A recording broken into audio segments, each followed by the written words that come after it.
Hey guys, what's going on? In today's video, we're going to be talking about 6 reasons why you may not survive living in Kentucky.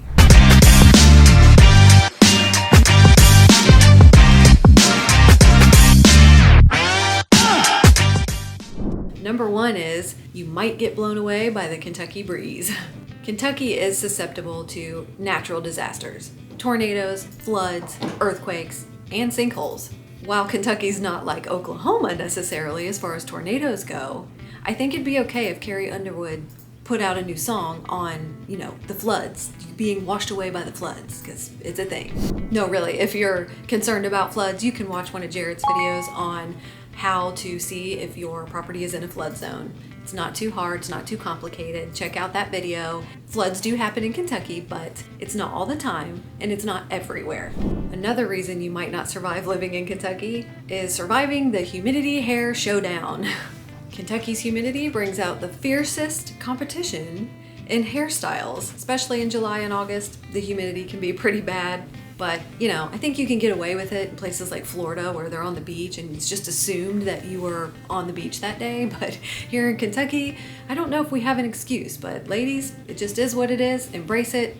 Frizzy hair, don't care. You might want to invest in a ball cap, some hair breads, something. Hairspray doesn't even help sometimes. Another reason you might not survive living in Kentucky is the insect extravaganza. Mosquitoes and cicadas are everywhere. Insects, reptiles, all over Kentucky. It is what it is.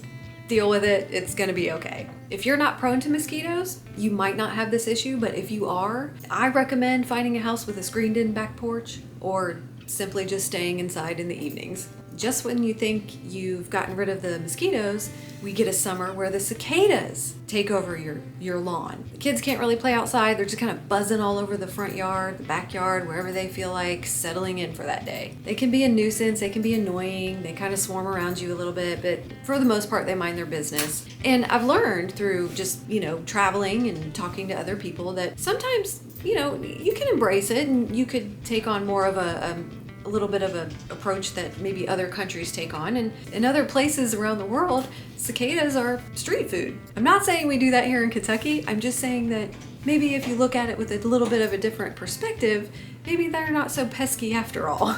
But I'm not suggesting that you try them for dinner. We're getting a lot of relocators. We've also created a guide for that. Also downloadable in the link below. Again, answers everything A to Z, all about moving to Central Kentucky. Make sure you check it out. If you have any questions, reach out. Unraveling our maze of country roads.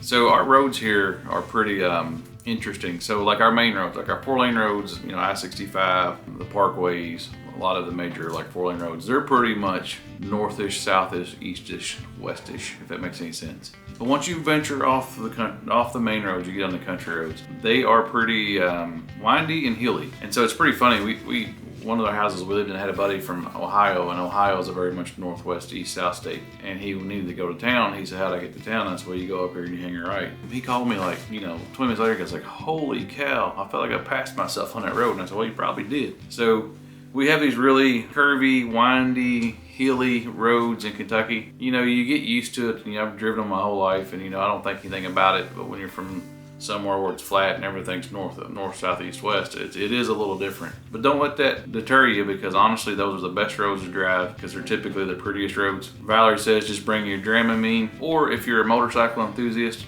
you'll be in heaven. Also, something that you will find interesting is we fry everything in Kentucky, and it's just not chicken. So if you go to the county fairs, you can get fried Oreos, Snickers, anything you can really think of that will survive a deep fry.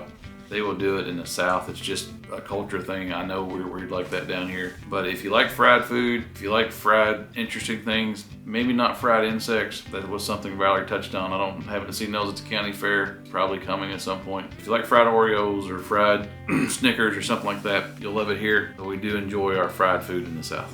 She actually said that she's seen fried avocados, that would be new to me. But nothing surprises me anymore, so I'm sure that it is a thing. Last point, drum roll please. This one makes you practice patience.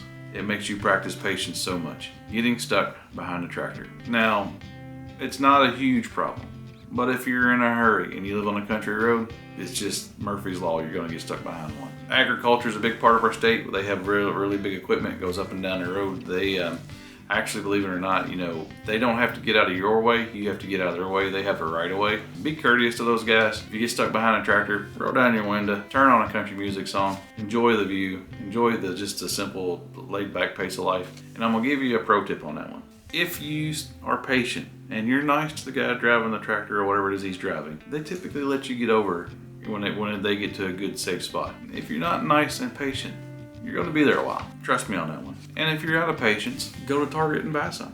Get a big bucket of it because you'll probably need it if you're behind those guys. Hopefully you guys see this video and think you can actually survive Kentucky, because it's really not that bad. We're just trying to give you a little lighthearted opinion on things we hear about quite a bit. Hopefully this video is helpful. If it is in any way, please reach out and let us know. We'd love to help you. We are realtors in Kentucky and we sell property from the Elizabethtown, the Bowling Green area. So hope everyone's doing well. Please like and subscribe, and we'll talk to you soon.